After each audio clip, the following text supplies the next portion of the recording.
Operasi justisi terus digelar di kawasan Bundaran Hotel Indonesia Jakarta, mengawasi penggunaan masker di masa PSBB ketat Jakarta pada Kamis pagi oleh petugas gabungan dari Polri dan Satpol PP. Masih ditemukan sejumlah pelanggaran warga yang tidak menggunakan masker dan akhirnya diberhentikan oleh petugas. Sejumlah pelanggar diminta mengisi formulir pelanggaran di posko pantau, serta menjalani sanksi sosial. Hasil evaluasi selama lebih dari sepekan pelaksanaan operasi justisi, sebanyak 73.532 tindakan ditemukan di wilayah hukum Polda Metro Jaya. Sampai dengan saat ini ada 55.778 yang sudah kita lakukan penindakan. Dalam bentuk satu teguran, ada teguran secara tertulis itu sebanyak 26.272. Kemudian yang lisan itu sebanyak 1.471, ini teguran. Juga sanksi sosial itu sebesar 25.920 orang. Selain melakukan penindakan terhadap warga yang melanggar protokol kesehatan, polisi juga melakukan penindakan dengan menyegel 19 perkantoran yang tidak termasuk ke dalam sektor yang diperbolehkan beroperasi selama masa PSBB.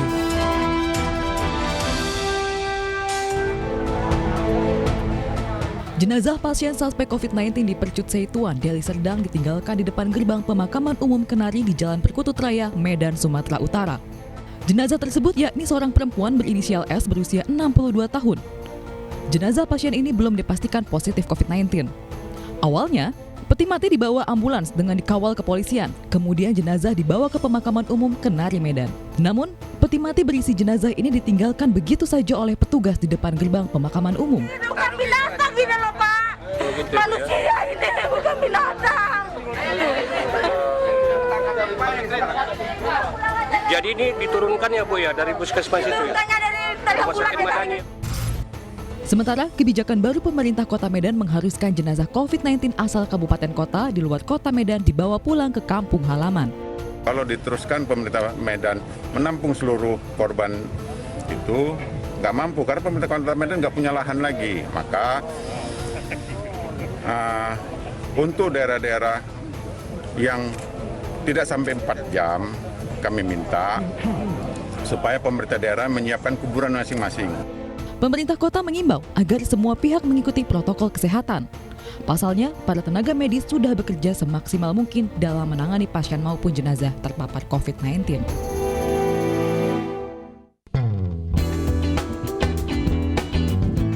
Tri Retno Prayudati alias Nunung dinyatakan positif COVID-19. Informasi tersebut dikonfirmasi oleh keluarga serta pengacara Nunung. Sebelum dinyatakan positif COVID-19, pelawak berusia 57 tahun ini sempat mengeluhkan kondisi kesehatannya. Ia juga mengalami hilang penciuman. 6 anggota keluarga Nunung yang terdiri dari 2 anak, cucu, menantu, dan 2 orang asisten juga terpapar COVID-19. Saat ini Nunung beserta keluarga sudah sepekan dirawat di RSUD Pasar Minggu, Jakarta Selatan. Kondisi Nunung kini dikabarkan keluarga telah membaik. Melalui pengacaranya, Nunung mengimbau agar masyarakat tetap mematuhi protokol kesehatan. Lebih lanjut, Nunung berpesan agar masyarakat lebih waspada agar tidak terpapar COVID-19.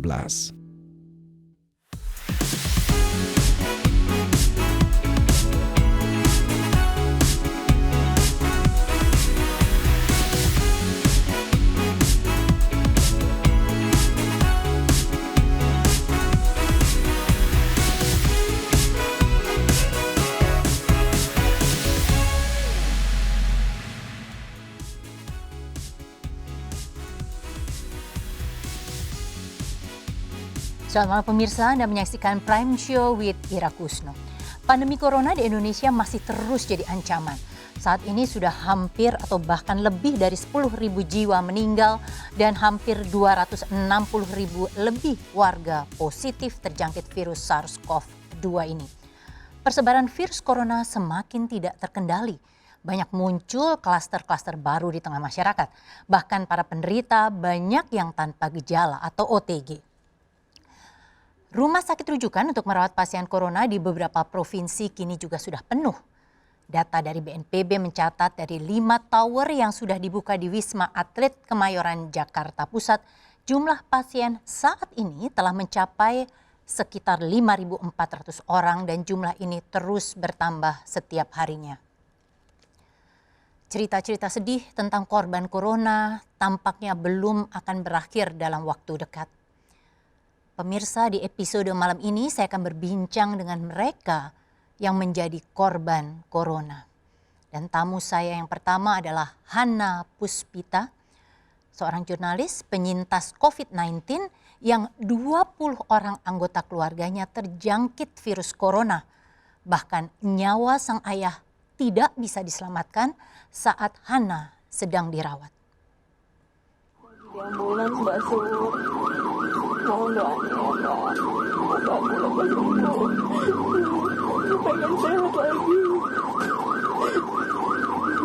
Salam buat teman-teman, minta doanya. Namaku Hana Puspita. Setelah mengalami demam tinggi dan sesak nafas, aku dilarikan ke rumah sakit rujukan COVID-19 di Jakarta. 7 Agustus 2020. Dari hasil tes usap, aku positif COVID-19. Di hari keempat aku dirawat, ayahku menghembuskan nafas terakhirnya. Ayah meninggal karena corona. Dan untuk menjaga kondisiku tak memburuk, keluarga memutuskan untuk tidak memberitahuku. Kondisi bokapku gimana? Perasaanku gak enak. Orang rumah ditanya pada bohong, gue tahu pada bohong. Gak enak perasaan gue. Gimana bokap gue kabarnya, kondisinya, tolong tanyain. Keesokan harinya, seluruh keluargaku melakukan tes usap. Hasilnya begitu mengejutkan.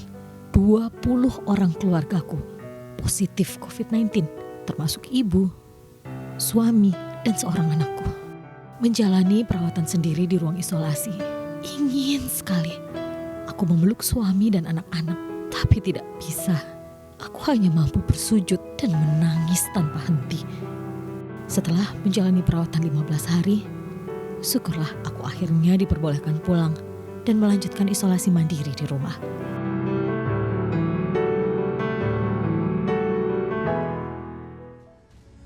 Dan pemirsa, saat ini saya sudah bersama Hana Puspita. Selamat malam Hana. Selamat malam. Ya, Hana, prihatin dulu 20 keluarga ya. Anggota keluarga kena dan ayah meninggal. Dan terima kasih sudah mau berbagi bersama kami malam ini di Prime Show with Ira Kusno. Terima kasih. Iya, Hana, ini saya ingin kembali dulu sebelum Hana sekarang sudah sembuh ya. Waktu kemudian dinyatakan positif COVID, Hana tuh sempat 2 atau sampai 3 kali rapid test. Tapi kemudian kan negatif hasilnya, betul ya Hana ya? Betul, non-reaktif hasilnya. Non-reaktif, betul, non-reaktif. Kemudian sebenarnya apa sih yang waktu itu memutuskan akhirnya harus swab nih kelihatannya? Apakah ada gejala yang dirasakan? Jadi aku cerita dari awal boleh nggak? Iya, silakan Hana. Jadi tanggal 27 itu aku udah mulai bergejala. Itu aku demam, terus batuk-batuk gitu kan. Tapi aku nggak ada pikiran kalau itu COVID gitu. Kemudian aku besoknya tanggal 28 itu langsung ke puskesmas. 28 Juli ya? 28 Juli. Tapi aku pengen sih rapid karena kan lagi pandemi ini kan. Takutnya aku antisipasi, takutnya aku corona gitu kan. Apalagi suamiku masih WFO, masih kerja di kantor. Nah, tanggal 28 aku ke puskesmas, tapi cuma dikasih obat batuk, dikasih obat demam karena aku nggak ada riwayat kontak dengan pasien positif. Gitu. Nah, tapi besoknya setelah dari puskesmas itu, karena aku masih demam, masih batuk-batuk, jadi aku inisiatif untuk rapid sendiri. Aku rapid di klinik kesehatan waktu itu tanggal 29. Nah, hasil rapidnya itu keluar besoknya di tanggal 30, itu hasilnya berarti rapid aku yang pertama itu non-reaktif hasilnya. Nah, di situ udah mulai lega nih, alhamdulillah. Mudah-mudahan akurasinya nih benar gitu, mudah-mudahan benar-benar bukan corona gitu kan. Tapi kok aku masih demam, masih batuk-batuk gitu. Akhirnya aku memutuskan untuk besoknya aku cek lagi ke rumah sakit, sebuah rumah sakit swasta di Jakarta Barat. aku coba cek darah karena udah 3 hari demam kan. Di sana cek darah ternyata negatif DB, negatif tifus, negatif DB. Nah, akhirnya aku pulang lagi ke rumah. Besoknya karena masih demam juga, masih batuknya juga makin intens, akhirnya tanggal 1 Agustus itu aku balik lagi ke IGDRS karena malamnya itu aku muntah-muntah sampai batuknya karena saking intensnya aku muntah-muntah. Balik lagi ke IGD rumah sakit, terus di sana dirapit lagi untuk yang kedua kalinya. Ketiga kali ya berarti? Yang kedua. Yang pertama kan di puskesmas. Ke rumah sakit 2 kali ya? Di kesehatan yang pertama. Nah, yang kedua itu di rumah sakit. Di rumah sakit hasilnya non reaktif juga. Cuma karena batuk-batuknya makin intens, akhirnya pihak rumah sakit inisiatif untuk cek paru-paru.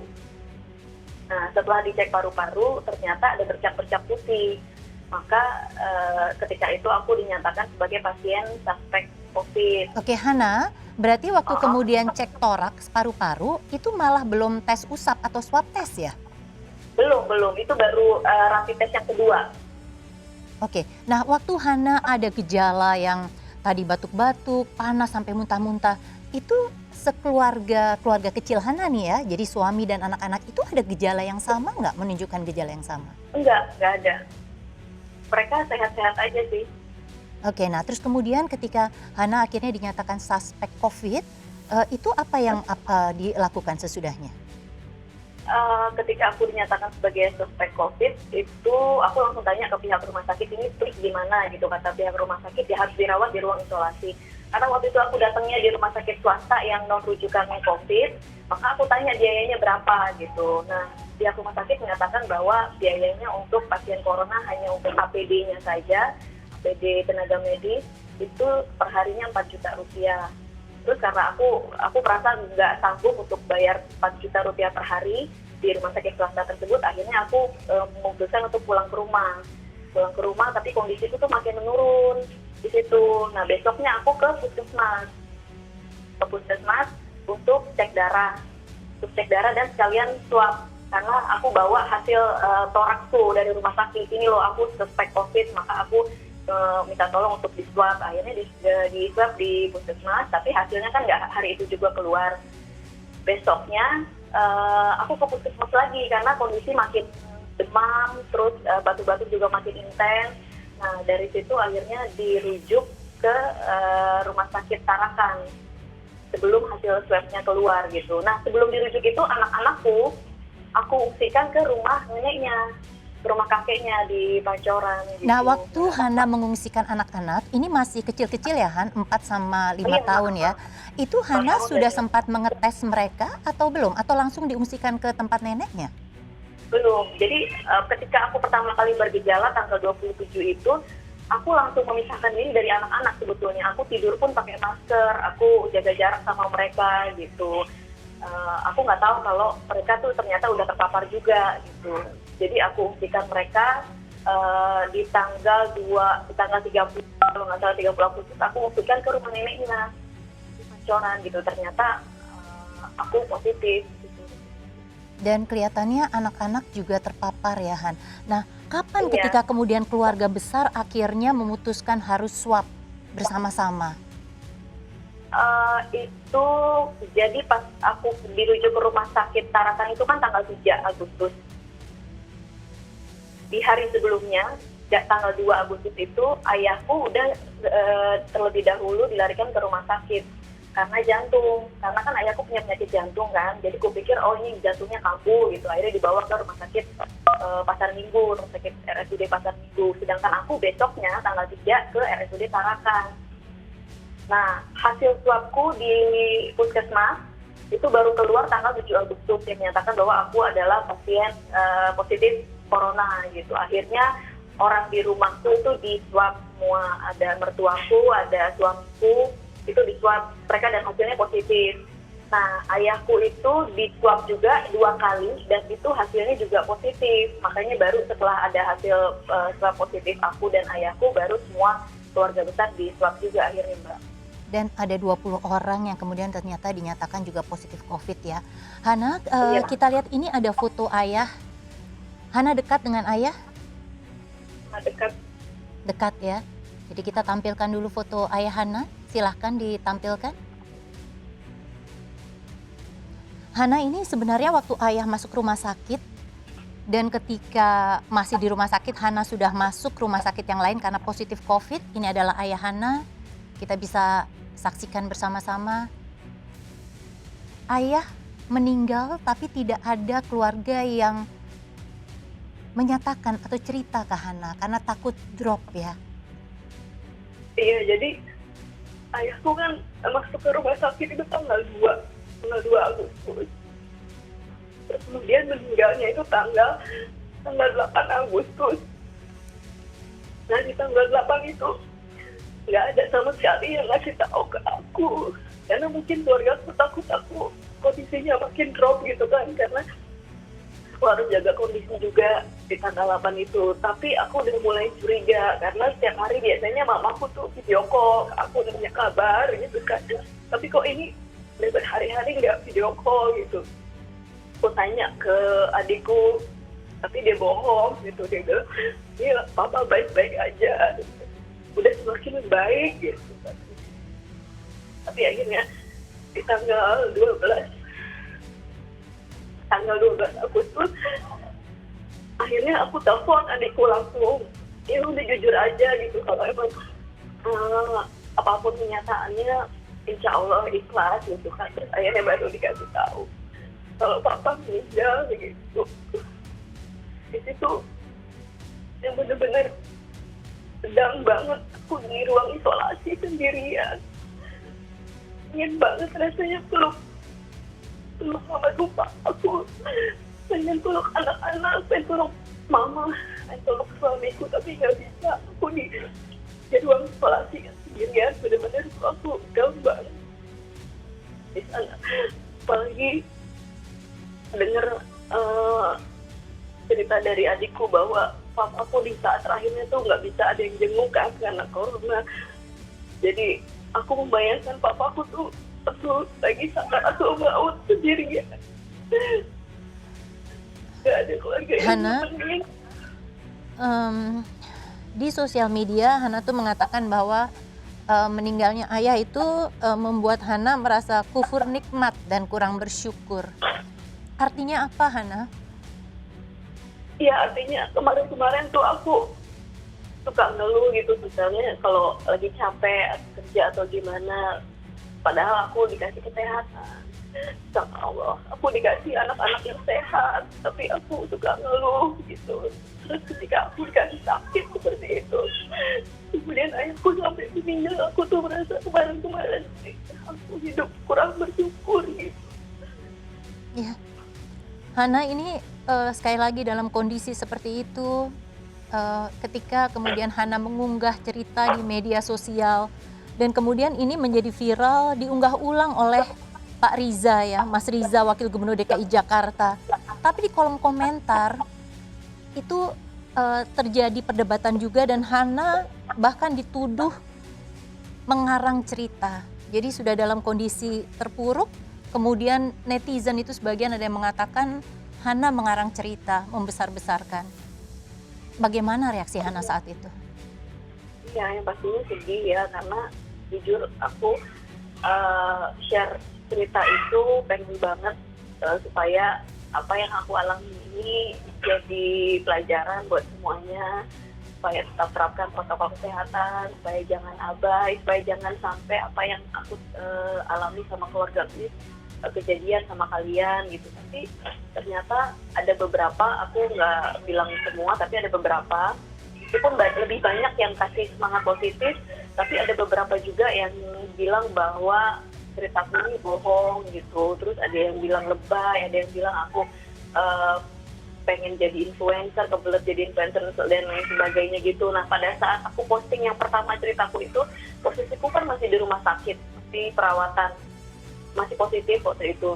Jadi karena komentar netizen itu, aku jadi kepikiran gitu, sampai sempet down lagi. Terus apalagi ditambah aku dapat kabar keluargaku positif semua gitu, sempet batuk darah juga waktu di rumah sakit. Akhirnya aku memutuskan untuk aku take down aja postingan itu karena aku nggak mau yang pertama. Itu sih, Mbak. Tapi kemudian sekarang Hana sudah sehat ya, yang terpenting begitu. Dan tentunya pengalaman buruk dengan netizen itu tidak membuat Hana menjadi enggan untuk mengunggah sesuatu yang tetap positif ya, terutama terkait dengan soal corona ini ya, Han ya. Iya. Iya. Terima kasih Hana sekali lagi untuk ceritanya, sudah berbagi bersama kami. Tetap kuat dan salam untuk suami dan keluarga di rumah. Selamat malam Hana.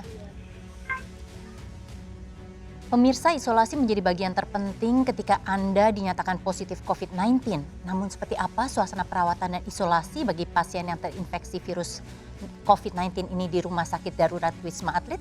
Simak sesudah jeda komersial berikut ini.